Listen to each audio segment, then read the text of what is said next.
Look around the edges, make sure it's not grooving, splitting, cracking.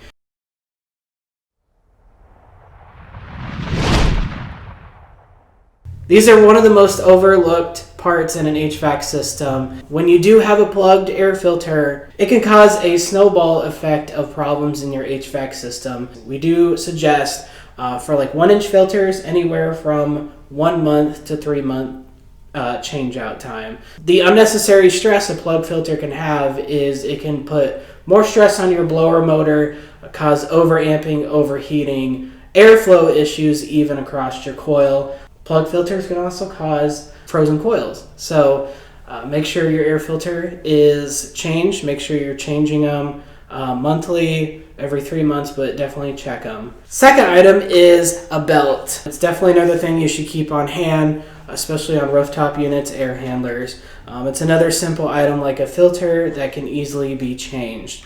You should take a close inspection, look around the edges, make sure it's not grooving, splitting, cracking. Squealing during a startup or during operation can indicate a worn belt. It should be replaced at least once a year. It's another simple item that can be changed very easily and save you a lot of unnecessary downtime. Third would be thermostat and thermostat batteries. Check the batteries in your thermostat. If they look corroded, change them out.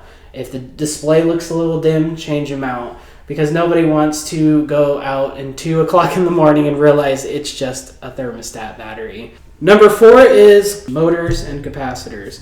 Not all motors do have capacitors though, depending on whether you have 3-phase or single-phase.